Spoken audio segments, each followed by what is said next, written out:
మరొకసారి మీ అందరికీ మన ప్రభు రక్షకుడైన యేసుక్రీస్తు నామంలో నా హృదయపూర్వకమైన వందనములు తెలియజేసినాడు. మీ అందరికీ వందనాలు. మంచిదండి. ఈ భూమి మీద బ్రతుకుతున్న పుడుతున్న ప్రతి మనిషి దేవుని సంకల్పంలో ఉన్నవారు, ఆయన ఆలోచనలో ఉన్నాడు. కాబట్టి ఈ లోకంలో మనము పుడుతున్నామండి. దేవుని యొక్క ఆలోచనల్లో మనందరము ఉన్నాము. కాబట్టి ఈ లోకంలో మనము పుడుతున్నాము, జీవిస్తున్నాము. పుట్టిన మనిషికి సేవ చేయటానికి దేవుడు ఈ ప్రకృతిని మనకు ఇచ్చాడు. మనిషి పుట్టిన తర్వాత ఈ పంచభూతాలు కావాలి బ్రతకడానికి. గాలి కావాలి, నీరు కావాలి, ఆకాశం కావాలి, అగ్ని కావాలి. ఇలా ఈ ప్రకృతిలో ఉన్నటువంటి ఎన్నిటినో మనిషి ఉపయోగించుకుంటున్నాడు. దేవుడు మనిషికి ఉపయోగకరంగా ఇవి ఉండాలని దేవుడు ఇస్తున్నాడు. కానీ దేవుని యొక్క అనాది సంకల్పం, ఆయనకు పిల్లలు కావాలి. ఆ పిల్లలు ఎటువంటి పిల్లలు కావాలి అంటే వివేకము కలిగిన వారు కావాలి అంటున్నాడు. మనకు 14వ కీర్తన 2వ వచనంలో మనం చూడగలిగితే, 14వ కీర్తన 2వ వచనం మనం చూడగలిగితే, వివేకము కలిగి దేవుని వెతుకువారు కలరేమోనని యెహోవా ఆకాశము నుండి చూసి నరులను పరిశీలించెను. దేవుడు మనకు ఈ భూమి మీద జన్మనిచ్చి మనకు సేవ చేయడానికి ఈ ప్రకృతినిచ్చి ఆయనను వెతకాలి అంటున్నాడు. వెతుకువారు ఎలాంటి వారంటే వివేకం కలిగినటువంటి వారికి.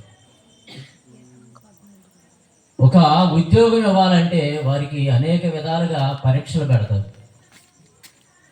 ఒక గవర్నమెంట్ ఉద్యోగం కానీ, ఏదైనా ఉద్యోగం, లేకపోతే ఒక మెడల్, ఏదన్నా గోల్డ్ మెడల్ కానీ, ఏదన్నా ఒక పరీక్షలో నెగ్గినటువంటి వారికే ఆ బహుమానాలు అనేవి ఇస్తూ ఉంటారు.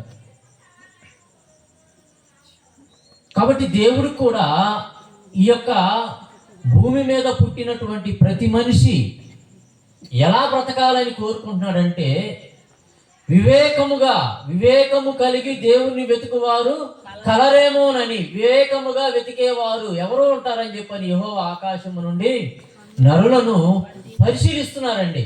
వివేకవంతులు ఎవరు వివేకంగా ఉంటున్నారు? ఈ రోజున సమాజంలో మనిషి అన్నిటి యందు వివేకము కలిగి బ్రతుకుతున్నాడండి. అన్నిటి యందు వివేకము. ఒక బట్టలు కొనాలంటే చాలా వివేకంగా ఆలోచిస్తారు. ఒక కూరగాయలు కొనాలన్నా కానీ చాలా వివేకంగా ఆలోచిస్తారు. ఎక్కడన్నా వేరే ప్రాంతం మీద ఉద్యోగానికి వెళ్తున్నామంటే చాలా జాగ్రత్తగా ఆలోచిస్తాం. 1కి 10 సార్లు ఆలోచించి అక్కడికి వెళ్ళి ఆ చుట్టూ వాతావరణాన్ని కనుక్కొని అప్పుడు మనం ఉద్యోగానికి పంపుతూ ఉంటాం మన పిల్లల్ని, ఆడపిల్లలు కానీ మగ పిల్లలు కానీ. ఈ లోకములో ఉన్న ప్రతి విషయంలో మనిషి చాలా వివేకం కలిగి బ్రతుకుతున్నాడు. మనిషితో పాటు ఈ లోకంలో ఎన్నో జీవరాశులు బ్రతుకుతున్నవి, మనతో పాటే ఉంటున్నాయి. మనం వాటితో కలిసి జీవిస్తున్నాం. మన కోసం ఎన్నో జీవరాశులు బలి అయిపోతూ ఉన్నాయి. కానీ అవి వాటికి ఉన్న జ్ఞానము కంటే మనిషికే ఎక్కువ జ్ఞానవంతుడిగా ఉంటున్నాడు. అన్నిటి విషయంలో ఆలోచిస్తున్నాడు. ఆలోచన శక్తి, వివేకము. ఒక జంతువు ప్రారంభంలో ఎలా ఉన్నదో నేడు అలాగే ఉన్నది. అందులో అది తినే తిండిలో కానీ, అది ఉండే విధానంలో కానీ ఎలాంటి మార్పులు లేవు. జంతువులు చూడండి, అవి చక్కగా ఒకప్పుడు గేదె ఉందనుకోండి, అది గడ్డే తింటుంది. ఎప్పుడు అది ప్రారంభం నుంచి దాని స్థితి అదే. ఇప్పుడు కూడా గడ్డే తింటుంది. అలా చూసుకుంటే మనము ప్రతి జంతువు జీవన మనుగడలో ఎలాంటి మార్పులు లేవు. కానీ మనిషి మాత్రము మార్పు చెందుతున్నాడు. ఒక 20 సంవత్సరాల క్రితం మనిషి ఆలోచన, టెక్నాలజీ వేరు, నేడు ఉన్నటువంటి మనిషి యొక్క ఆలోచన టెక్నాలజీ వేరు. ఎందుకు మనిషే ఇంత ఎదుగుతున్నాడు, మనిషే ఎందుకు ఈ విధంగా ఆలోచించగలుగుతున్నాడంటే, మనిషి దేవుని కుమారుడు. ఏదో సాధారణమైనటువంటి మనిషి అనుకుంటున్నాడు. మనిషి ఏదో ఈ భూమి మీదకి వచ్చాము, ఈ భూమి మీద బ్రతుకుతున్నాము, ఎలా పుట్టాము, ఎలా బ్రతుకుతున్నాము, చచ్చిపోయిన తర్వాత ఏముంటుందో మనకేం తెలుసులే, ఎవరికి తెలుసులే అనేటటువంటి ఆలోచనతో మనిషి బ్రతుకుతున్నాడు, మరణిస్తున్నాడు, భయంకరమైనటువంటి స్థానానికి వెళ్ళిపోతున్నాడు. అంటే మనిషి తన యొక్క గతం మర్చిపోయాడు. ఒక మంచి అంశాన్ని కొద్దిసేపు మీతో పంచుకుందాం అనుకుంటున్నాను. గతం, మర్చిపోయిన గతం, మారిపోయిన గమ్యం. గతం మనిషి మర్చిపోతున్నాడు. గతం మనిషి మర్చిపోయాడు. అసలుకి ఈ భూమి మీద మనం పుట్టడం ఏంటి? వివేకం కలిగి మనమే ఇంత జ్ఞానం కలిగి మనమే ఎందుకు బ్రతుకుతున్నాము? పక్షుకు లేదు ఇంత జ్ఞానము, జంతువులకు లేదు ఇంత జ్ఞానము, మనిషే ఎందుకు డెవలప్ అవుతున్నాడు అనేటటువంటి ఆలోచన మనిషి తెలుసుకోవడం లేదండి. వివేకము ఆత్మీయంగా, ఆధ్యాత్మికంగా మనిషి ఆలోచించలేకపోతున్నాడు. ఆధ్యాత్మిక జీవితం, దేవుడు, మరణము, నరకము, పరలోకము, ఇటువంటివన్నిటిలో దైవ భయము, ఇటువంటివన్నిటిలో ఈ రోజున సమాజంలో ఉన్నటువంటి ఎంతో మంది సేవకులు ఈ విధంగా దేవుని యొక్క మాటలను ఈ యొక్క సువార్త కూడికల ద్వారా, ఎందుకు దేవుని యొక్క మాటలను మనుషులకు చెప్పాలి, ఎందుకు దేవుని యొక్క మాటలను మనుషులకు వివరించాలి, ఎందుకు దేవుని యొక్క జ్ఞానాన్ని మనుషులకు నేర్పాలి అని అంటే, దేవుడి గురించి తెలుసుకోవాలి మనిషి. నువ్వు దేవుని గురించి తెలుసుకున్నా తెలుసుకోకపోయినా ప్రమాదం లేదు, కానీ నువ్వు దేని విషయంలో నువ్వు తెలుసుకున్నా తెలుసుకోకపోయినా ప్రమాదం ఏమి లేదు, కానీ నీవు దేవుణ్ణి గురించి కనుక నువ్వు తెలుసుకోకుండా నువ్వు మరణిస్తే చాలా ప్రమాదంలోకి వెళ్ళిపోతావు. దైవ భయము లేకుండా కనుక నువ్వు దేవుని గురించినటువంటి జ్ఞానము, ఆయన మన కోసం ఒక గ్రంథాన్ని పరలోకము నుండి, ఇదిగో ఈ బైబిల్ గ్రంథాన్ని 66 పుస్తకాల ఆయన మనస్సు, ఈ భూమి మీద నీవు పుట్టావు, పుట్టిన నీవు ఎలా బ్రతకాలో ఈ గ్రంథంలో దేవుడు మన కోసం రాయించి ఇచ్చాడండి. కానీ ఈ రోజున్న సమాజంలో బైబిల్ చదవాలన్నా, బైబిల్లో దేవుడు మన కోసం రాసి ఇచ్చినటువంటి మాటలను వినాలన్నా కానీ ఎందుకో మనుషులు ఆసక్తి చూపలేనటువంటి స్థితిలో ఉన్నారు. ఎందుకంటే అపవాది ఏ విధంగా చేసిందంటే, అవిశ్వాసులైన వారి యొక్క మనోనేత్రములకు గుడ్డితనము కలగజేసింది అన్నాడు. కొరింథీ 2వ పత్రిక 4వ అధ్యాయము 4వ వచనం మనం చూడగలిగితే, కొరింథీ సంఘానికి అపోస్తులైన పౌలు గారు 2వ ఉత్తరం రాస్తూ, దేవుని స్వరూపి అయి ఉన్న క్రీస్తు మహిమను కనపరుచు సువార్త ప్రకాశము వారికి ప్రకాశింపకుండునట్లు ఈ యుగ సంబంధమైన దేవత అవిశ్వాసులైనటువంటి వారి యొక్క మనోనేత్రములకు గుడ్డితనము కలగజేసింది. అవిశ్వాసుల యొక్క ఎందుకు మనోనేత్రములకు గుడ్డితనము? మానవ నేత్రాలు వేరు, మనోనేత్రాలు వేరు. అంటే దేవుని మాటలు వినకుండా క్రీస్తు మహిమను కనపరుచు సువార్త ప్రకాశము, క్రీస్తు మహిమను కనపరుచు సువార్త ప్రకాశము, సువార్త అంటే వెలుగు, వారికి ప్రకాశింపకుండునట్లు ఈ యుగ సంబంధమైన దేవత అవిశ్వాసులైన వారి యొక్క మనోనేత్రములకు గుడ్డితనము కలగజేసింది. గుడ్డితనములో ఉంది ఈ రోజున సమాజం. అంటే దేవుని వాక్యము వారు వినకుండా చేసేసింది. ఎందుకంటే ఏదో ఈ లోకంలోకి వచ్చాము, ఏదో వెళ్ళిపోతున్నాం అనే ఆలోచనలోనే మనిషి ఉంటున్నాడు, కానీ మరణానంతరం మనకు ఒక బ్రతుకుంది అనేటటువంటి ఆలోచనలో మనిషి ఆలోచించట్లేదండి. ఒకసారి ఆగి ఆలోచించి వివేకం కలిగి, అందరికీ ఒకే దేవుడు బ్రెయిన్ పెట్టాడండి, 1350 గ్రాముల మైండ్. ఒక్కసారి ఎందుకు దేవుడు మనల్ని ఏ విధంగా చేశాడు, ఎందుకు దేవుడు మనల్ని వివేకం కలిగే విధంగా చేశాడు, దేవుడు మనల్ని ఎందుకు ప్రత్యేకంగా ఎంచుకున్నాడు అని మనం ఒకసారి ఆలోచిస్తే మనందరము దేవుని కుమారులము అని అర్థమైపోతుంది. మనందరము దేవుని కుమారులము. లూకా సువార్త 3వ అధ్యాయము చివరి వచనంలో ఉంటుందండి. లూకాసు వార్త 3వ అధ్యాయము చివరి వచనం మనం చూడగలిగితే, కైనాను అనే కుమారుడు ఎనోషు అనే తండ్రికి పుట్టాడు. ఎనోషు అనేటటువంటి కుమారుడు షేతు అనేటటువంటి తండ్రికి పుట్టాడు.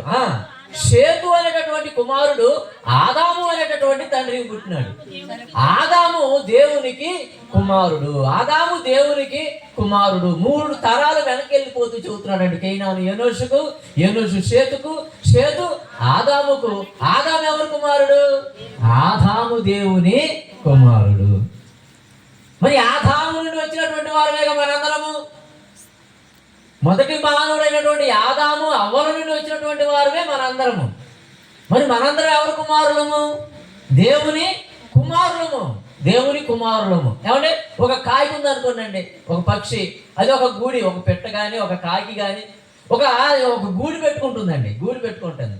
ఇప్పుడు సాయంత్రానికి ఆ కాకి కానీ కాకి పిల్లలు కానీ ఎక్కడికి వెళ్తాయి? ఎక్కడ బయట ఎక్కడెక్కడ తిరిగినా కానీ ఎక్కడికి వెళ్ళాలి? ఆ గూటిలో చేరాలి, గూటికి వెళ్ళాలి. మనం ఉన్నాము రకరకాల ప్రదేశాలు, అన్నకొండిపాడు నుండి, అన్నవల పత్తిపాడు నుండి, ఏమంటే మేము వరగాని నుండి, ఏమంటే గొట్టిపాడు నుండి, ఇలా చాలా దూరం నుంచి మేము రకరకాల ప్రాంతాల నుంచి ఇక్కడికి వచ్చాము. వచ్చిన తర్వాత ఇదిగో ఈ సువార్త కూడికను ముగించుకొని మరలా మేము ఎక్కడికి వెళ్ళాలి? మా గృహాలకు వెళ్ళిపోవాలి. మా స్వగృహాలు ఉన్నవి, అక్కడికి వెళ్ళిపోవాలి. ఏమండి అంటే ఇప్పుడు దేవుని కుమారులమైన మనందరం దేవుని కుమారుడు. ఆదాము దేవునికి కుమారుడు. మరి దేవుడు ఎక్కడ ఉన్నాడు? దేవుడు ఎక్కడ ఉన్నాడు అంటే ప్రార్థన చేస్తూ ఉంటాం. పరలోకమందున్న మా తండ్రి అని మనం ప్రార్థన చేస్తాం. పరలోకమందున్న మా తండ్రి అని మనం ప్రార్థన చేస్తూ ఉంటాం. అంటే దేవుడు ఎక్కడ ఉన్నాడు? పరలోకంలో ఉన్నాడు. మనందరం ఎవరమి? దేవుని పిల్లలము. పరలోకంలో దేవుడు ఉన్నాడు. దేవుని పిల్లలమైనటువంటి మనము ఒక పని నిమిత్తం ఈ లోకంలోనికి వచ్చాం. ఒక పని నిమిత్తం ఈ లోకంలోనికి వచ్చాం. మరలా మనం పని ముగించుకొని ఎలా వెళ్ళాలి? మరలా ఎక్కడికి వెళ్ళాలి? దేవుడి దగ్గరికి వెళ్ళాలి. దేవుడి దగ్గరికి వెళ్ళాలి. ఎందుకంటే మన ఇల్లు అక్కడే. 9వ కీర్తనలో ప్రార్థన చేస్తాడు మోషే గారు. 9వ కీర్తనలో మొదటి వచనం ఏమంటాడు? ప్రభువా, తరతరముల నుండి మాకు నివాస స్థలము నీవే. నీవే దేవుడే మన నివాస స్థలం. ఆ దేవుడు ఉన్న పరలోకమే మన పౌరస్థితి పరలోకమందు ఉన్నది అంటాడు. ఫిలిప్పీ 2:21-22 వచనాల్లో. అంటే పౌరస్థితి మన పరలోకం. మనందరం ఎవరమే? పరలోక నివాసులం. అంటే మనందరం పరలోక నివాసులం. మనందరం ఎవరంటే ఆదాములో నుండి దేవునిలో నుండి ఆదాములోనికి వచ్చాము. ఆదాములోని భూమి మీదకి వచ్చినటువంటి పరదేశులము, యాత్రికులము. పాఠవార్థంగా పరదేశీయులము, ప్రియులార మనము. పరలోకము నా దేశము అని. అది ఎప్పుడో ఒక వ్యక్తి చనిపోయినప్పుడు మాత్రమే పాడతారు. అది రోజు పడుకునే పాటలేదు. మనం ఈ లోకవస్తులం కాదు. పరదేశం. మనం వేరే దేశపు వారము. ఆ లోకాన్ని మనము ఆ లోకాన్ని మన లోకంలో చెదిరిపోయిన చాలా మంది అడ్రస్ మర్చిపోతూ ఉంటారు. ఏమంటే అడ్రస్ మర్చిపోతూ ఉంటారు. ఇప్పుడు మేము వరగాని వెళ్ళాలి. వరగాని వెళ్ళకుండా నేను అక్కడక్కడే కాల్కొని సెంటర్లో తిరుగుతా ఉన్నాను అనుకో. అయ్యా ఏంటి అని అనగానే ఎవరన్నా అడిగితే ఎక్కడికి వెళ్ళాలి అంటే నేను వరగాని వెళ్ళాలంటే, వరగాని వెళ్ళాలా ఇటు వెళ్ళండి అంటారు. దారి చూపుతారనమాట. ఎవరు? ఊరు మర్చిపోతే వారికి దారి చూపేటటువంటి వారు ఎవరు? సేవకులు. ఈ సువార్త కూడిక ద్వారా గ్రామం అంటే ఊరు మర్చిపోయినటువంటి వారు ఎంతో మంది ఉన్నారు. చాలా మంది మేము భక్తులము, మాకు అంతా తెలుసు, మేము దేవుళ్ళు నమ్ముకున్నటువంటి వారు, మాకు అన్ని తెలుసు అనే భ్రమలో ఉన్నారు. కానీ ఊరు మర్చిపోయారు చాలా మంది. మేము పరదేశులము, యాత్రికులు, మేము పరలోకం నుండి వచ్చేవారము. మరలా మేము మా ప్రాంతమైనటువంటి ఆ పరలోకానికి వెళ్ళాలనే ఆలోచనలో లేదు ఈరోజున్న సమాజం. ఎందుకు లేదు అని ఎందుకు చెబుతున్నామంటే క్రియలు అంటే దేవుడు అన్నాడు నేను పరిశుద్ధుని కాబట్టి మీరు కూడా పరిశుద్ధులుగా ఉన్నాడు. పరిశుద్ధంగా ఉంటేనే. ఎఫెసీయుల రాసిన పత్రిక 1వ అధ్యాయము 4-6 వచనాల్లో ఒక మాట అంటాడు. దేవుని ఎదుట పరిశుద్ధులను నిర్దోషులునై ఉండవలెనని జగత్తు పునాది వేయబడక మునుపే ప్రేమ చేత క్రీస్తులో ఆయన మనలను ఏర్పరచుకున్నాడు. దేవుని దగ్గరికి, దేవుడు పరలోకములో ఉన్నాడు, ఆయన పరిశుద్ధుడు. దేవుని దగ్గరికి మనం వెళ్ళాలి అంటే మనకు అర్హత కావాలి. ఆ అర్హత ఏంటంటే పరిశుద్ధత. ఈ వాక్యంతో మనం ప్రతిరోజు మనం సరి చేసుకుంటూ మన మరణం వరకు మనం సరి చేసుకుంటూ యథార్థంగా మన పరిశుద్ధతను మనం కాపాడుకుంటూ మనము ఈ భూమి మీద బ్రతకాలి అండి. కానీ ఈ రోజున సమాజము మరిచిపోయింది. ఏప్రిల్ రాసిన పత్రిక 11వ అధ్యాయము 15వ వచనం మనం చూడగలిగితే, ఏప్రిల్ రాసిన పత్రిక 11వ అధ్యాయము 15వ వచనం చూడగలిగితే, వారు ఏ దేశము నుండి వచ్చిరో ఆ దేశమును జ్ఞాపకముంచుకున్న ఎడల మరలా వెళ్ళుటకు వారికి వీలు కలిగి ఉండును.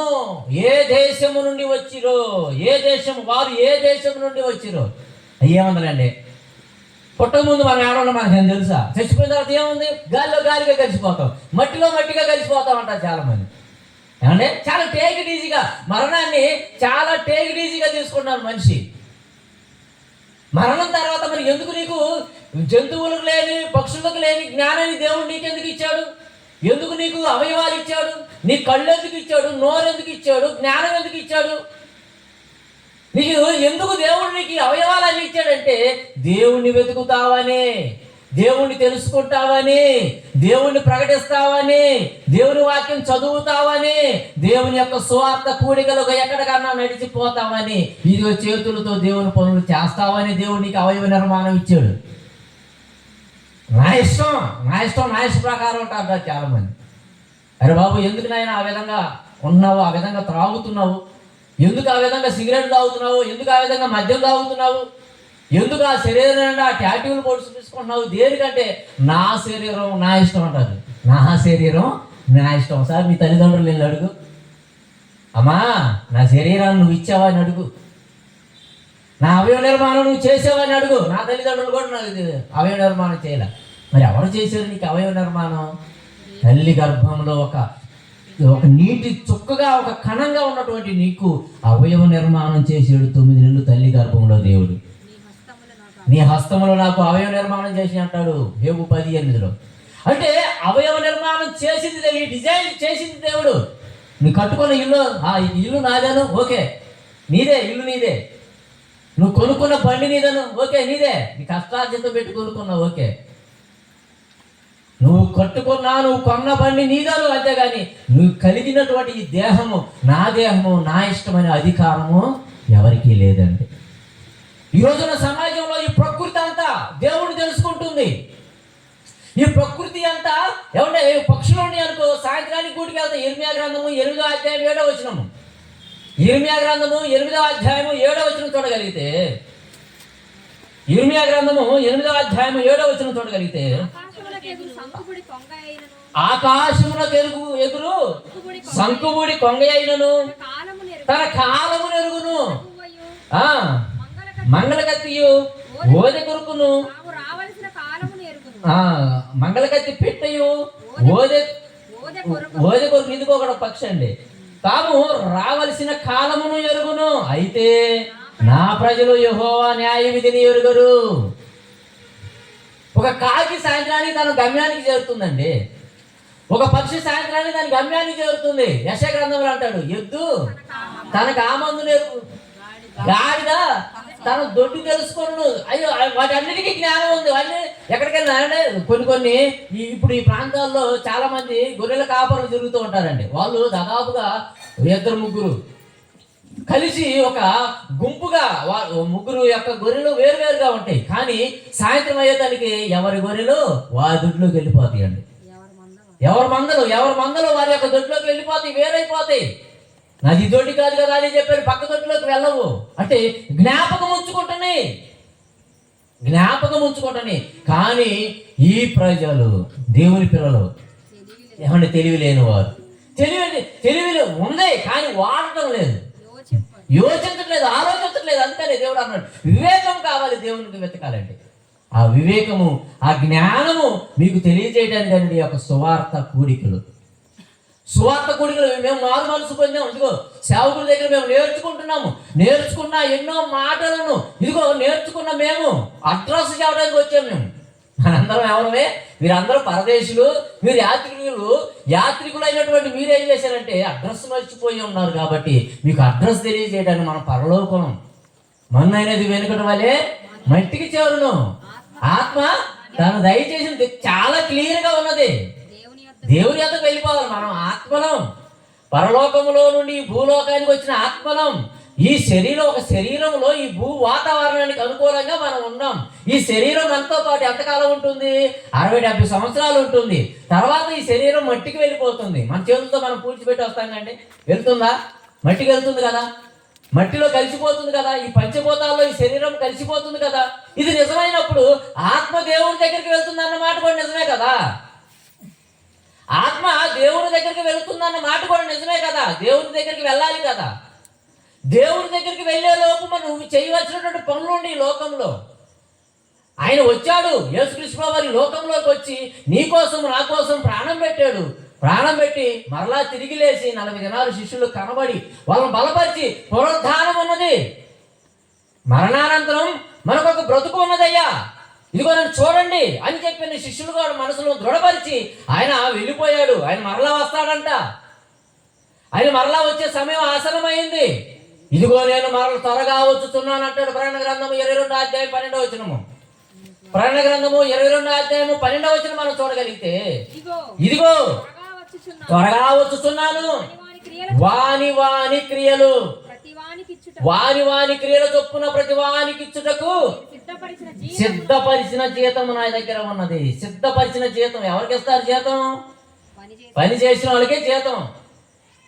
ఉదయం పనికి వెళ్ళి సాయంత్రం దాకా గట్ల మీద తిరిగి వచ్చి నాకు జీతం అంటే ఏమో ఎవరు ఎవరియా వాని వాని క్రియల చొప్పున. క్రియలు ఏమండి? క్రియలు, మన క్రియలు బాగుండాలి. భూమి మీదకి వచ్చిన తర్వాత నీకు ఊరికే కన్ను ఇవ్వాలా, నీకు ఊరికే చెవులు ఇవ్వాలా, నువ్వు ఊరికే నీకు మాట ఇవ్వాలా. ఎంతోమంది మోగవారు ఉంటారు, గుడ్డి వారు ఉంటారు. వారిని చూసి మనం నేర్చుకోవాలి. అయ్యో వీళ్ళకి లేని గొప్ప భాగ్యం మనకు ఉంది కదా, మనం నోరు కంట్రోల్లో పెట్టుకోవాలి. అంటే ధారాళంగా మాట్లాడుతూ ఉంటారండి చాలామంది. ఈ సిమ్కి రీఛార్జ్ చేస్తేనే ఆ సిమ్ పని చేస్తుంది మాటలు. ఏమంటే 3 నెలలు బ్యాలెన్స్ వేసుకుంటాం. వేసుకున్న తర్వాత 3 నెలల తర్వాత ఏమైపోతుంది? కట్ అయిపోతుంది అనమాట. ఇక నువ్వు ఫోన్ చేయడానికి లేవు, నీ ఫోన్లో ఏమైపోయింది? కట్ అయిపోయింది. దేవుడు మనకి అలాగేం చేయలా. లైఫ్ లాంగ్ అన్లిమిటెడ్ ఇచ్చాడు మాటలు. నువ్వు ఈ దాంతో మాట్లాడుకో అని అన్లిమిటెడ్ ఇచ్చాడు అనమాట. అలా చేస్తే బాగుండండి. పొదుపుగా వాడేవాళ్ళం మాటలు, పొదుపుగా వాడేవాళ్ళం. పక్కన వాళ్ళ మీద గొడవలు కూడా ఉండవు. ఎందుకు? మాటలు అయిపోతే నీకు తర్వాత మాటలు ఉండవు నువ్వు మాట్లాడటానికి. కానీ దేవుడు అన్లిమిటెడ్ ఇచ్చాడు మాటలు, లైఫ్ లాంగ్ లిమిటెడ్ ఇచ్చాడు. ఈ మాట నువ్వు చాలా జాగ్రత్తగా దేవుని మాటలు వాడాలి. ఏమన్నా దేవుని కోసం నోరు వాడాలి, దేవుని కోసం కళ్ళు వాడాలి, దేవుని కోసం సజీవ యాగంగా నీ శరీరం వాడాలి. దేవుని పనులు చేయాలి. దేవుని పనులు చేస్తే నువ్వు దేవుని కోసం చేసిన పనులే నీ అమ్మట వస్తాయి, నీ క్రియలే నీ అమ్మట వస్తాయి. నువ్వు కట్టుకున్న ఇల్లు నీ అమ్మట రాదు. నువ్వు కోరుకున్నటువంటి నువ్వు కష్టపడి శ్రమటోర్చి నువ్వు ఆస్తులు సంపాదించుకుంటే ఏ ఆస్తి నీ అమ్మటి రాదు. చివరికి నీ ఒంటి మీద ఉన్నటువంటి ఒక మొలకాలు కూడా నీ అమ్మటి రాదు. దిగంబరిగా వస్తావు, దిగంబరిగానే నువ్వు వెళ్ళిపోతావు. ఎంత సంపాదించినా ఏది నీ అమ్మటి రాదు. నీ అమ్మట ఏదో వస్తుందో తెలుసా? నీ క్రియలు వస్తాయి. నీ క్రియలు. ఆయన ఏమన్నాడు? ప్రతి వానికి ఇచ్చుటకు నా యొద్ద జీతం ఉన్నది. జీతం ఇవ్వడానికి ఆయన 2వసారి వస్తున్నాడు. వాని క్రియల చొప్పున. కొరింథీ 2వ పత్రిక 5:10. ఎందుకనగా తాను జరిగించిన క్రియల చొప్పున. క్రియలు ఒక మాట అయినా, ఒక చూపైన ఆలోచన అయినా, ఏమంటే నువ్వు చేసిన క్రియలు తాను జరిగించిన క్రియల చొప్పున. అవి మంచివైనను సరే, చెడ్డవైనను సరే, దేహముతో. ఏదో దేహం ఇచ్చాడు కదా, నాకు దేహం ఇచ్చాడు కదా, మంచి మాట ఇచ్చాడు, మంచి చూపిచ్చాడు కదా, నా దేహాన్ని నా ఇష్ట ప్రకారంగా వాడతానంటే కుదరదు. ధనవంతుడు చేసిన తప్పేందండి? ధనవంతుడు చేసిన తప్పేంది? మనకు లోకస్వార్త 16వ అధ్యాయం ఉంటుంది. అతడు ఏ తప్పు చేశాడు అని అడిగితే, నీవు నీ జీవిత కాలమందు నీకిష్టమైనట్టు సుఖముగా అనుభవించావు. సుఖం కోరుకున్నావు. కొద్దిసేపు 1 గంట సేపు ప్రార్థనలో కూర్చోవాలంటే కష్టం మనిషికి. 1 గంట సేపు దేవుని మాటలు వినాలంటే కష్టం మనిషికి. నిన్ను పరలోకం చేర్చేది ఈ మాటే, నిన్ను పరలోకం చేర్చేది ఈ క్రియలే. వినాలి, చదవాలి, ప్రకటన మన యొక్క బ్రతుకులను మార్చుకోవాలి, లేకపోతే ప్రమాదం ఉన్నది. మత్తయి సువార్త 25వ అధ్యాయం 41వ వచనం. మత్తయి సువార్త 25వ అధ్యాయం 41వ వచనం మనం చూడగలిగితే, ఏమంటే ఈ దేహముతో దేవుని పనులు చేయకపోతే దేవుడు అంటున్నాడు, ఎడమ వైపున ఉన్న వారిని చూసి శపింపబడిన వారలారా, నన్ను విడిచి అపవాదికిని వాని దూతలకును సిద్ధపరచిన నిత్యాగ్నిలోనికి పోవుడి. నిత్యము మండే అగ్ని. ఈ దేహంలో ఆత్మ ఉన్నది. ఈ దేహంలో ఆత్మ ఉన్నంత కాలము ఈ దేహాన్ని మనము దేవుని పనికి వాడాలి. క్రియలో దేవుని పని చేయాలి. క్రియలంటే ఇదిగో ఇక్కడ వాక్యం వినబడుతుంది, వినాలి, కూర్చోవాలి, వినాలి. ఏ మాట మనకు తగులుతుందో చెప్పలేము. చిన్నపిల్లలు చెప్పినా కానీ వినాలండి దేవుని మాటలు. ఏమంటే వినాలి, వినుటకు వేగిరి పడమన్నాడు. దేవుని మాటలు విని మనస్సు మార్చుకోవాలి. క్రియలో దేవుని పనులు, నీ దేహం ఇచ్చింది నీవు దేవుని పనులు చేయటానికి. ఈ దేహాన్ని సజీవ యాగంగా దేవునికి సమర్పించగలమంటున్నాడు రోమ 12:1. అంటే ఈ దేహంతో మనం దేవుని పనులు చేయాలి, దేవుని క్రియలు చేయాలి. ఒకవేళ దేవుని పనులు చేయకపోతే ఏమన్నాడు ఆయన? 2వ రాకడలో శపింపబడిన వారలారా, నన్ను విడిచి అపవాదికిని వాని దూతలకును సిద్ధపరిచిన నిత్య అగ్ని. నిత్య అగ్ని. మరణానంతరం గాలిలో గాలిగా, మట్టిలో మట్టిగా, లేకపోతే పగలు తీర్చుకోవడానికి ఇంకొక దేహానికి వెళ్తామని చెప్పని సినిమాలు, పిచ్చి పిచ్చి సినిమాలు చూసి మనసు మార్చుకోమానండి. నువ్వు మరణించిన తర్వాత దేవుని కోసం ఈ భూమి మీద బ్రతకపోతే ఒక్క క్షణంలోనే పాతాళానికి వెళ్ళిపోతావు. అక్కడ అగ్ని ఆరదు, పురుగు చావదు. నిత్య అగ్ని. బాధ, భయంకరమైన బాధ. ఇందాక చూశారు కదా, పాపంతో మరణిస్తే పాతాళమే. నిత్యము అంటే నిత్యము బాధ. ఈ మధ్య కారుణ్య మరణాలు. ఒక ఆయన ఈ మధ్య కాలంలోనే, నిన్న మనం వచ్చిన వార్త. అంటే ఈ బాధను మేము భరించలేకపోతున్నాం.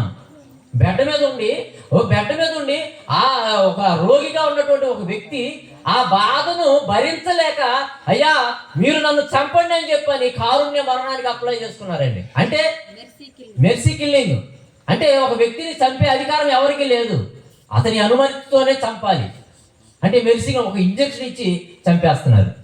అంటే బాధ భరించలేము. భూమి మీద చిన్న చిన్న బాధలే భరించలేకపోతున్నాం. నిత్య అగ్ని. మరణానంతరం ఏముంది? నిత్య అగ్ని ఉందండి. ఆ నిత్య అగ్నిగుండంలో యుగయుగాలు మండేటటువంటి అగ్నిగుండానికి ఆవుతాయి వెళ్తారు. లేక ఈ భూమి మీద బ్రతుకుతున్నాను ఈ బ్రతుకు కాలంలో దేవుని మాటలు విని మీ మనసులు మార్చుకొని మీ క్రియలో వెళ్తాయి. మీ క్రియలే తిమోతి రాసిన పత్రిక 5వ అధ్యాయము చివరి మాటలో తిమోతి గారు 24వ వచనం. తిమోతికి రాసిన మొదటి పత్రిక 5వ అధ్యాయము 24వ వచనం. కొందరి పాపములు తేటగా బయలుపడి న్యాయపు తీర్పునకు ముందుగా. పాపాలు నువ్వు చేసిన క్రియలు నీ అమ్మట వస్తాయి. అలాగే మరికొందరి పాపములు వారి వెంట వెళుతున్నవి. నీ వెంట వచ్చేదేంటి? నీ క్రియలే. నీ పిల్లలు రాదు, నీ ఆస్తి రాదు, నీ ఇల్లు రాదు, నీ బండి రాదు, ఏది రాదు. నీ క్రియలే. నీ క్రియలు బాగుండాలి. ఈ దేహంతో నువ్వు దేవుని పని చేస్తూ ప్రతి అవయవాన్ని దేవుని పనికి వాడుతూ మీరు సజీవ యాగంగా దేవుని పనిలో ఉంటూ, మనందరం పరదేశులం కాబట్టి, యాత్రికులం కాబట్టి, మరలా ఒక కాకి ఏ విధంగా తన గూడికి చేరుతుందో, ఒక గాడిద ఏ విధంగానైతే సాయంత్రానికి దాని గూడికి చేరుతుందో, ఒక గొర్రె పిల్ల ఏ విధంగానైతే సాయంత్రానికి జ్ఞాపకం ఉంచుకొని దాని గూడికి చేరుతుందో, అలాగే మనందరం కూడా పరలోకము నుండి వచ్చిన దేవుని పిల్లలం కాబట్టి, మరలా మనందరం పరలోకానికి వెళ్ళవలసినటువంటి వారం కాబట్టి, జ్ఞాపకం ఉంచుకొని వాక్యం విని వాక్య ప్రకారం మనం బ్రతుకుతూ మనందరం పరలోకం చేరాలని ప్రేమపూర్వకంగా తెలియజేస్తూ ఈ అవకాశం ఇచ్చిన అన్నగారికి నా హృదయపూర్వక వందనాలు తెలియజేస్తున్న మాటలు ముగిస్తున్నాను. మీ అందరికీ వందనాలు.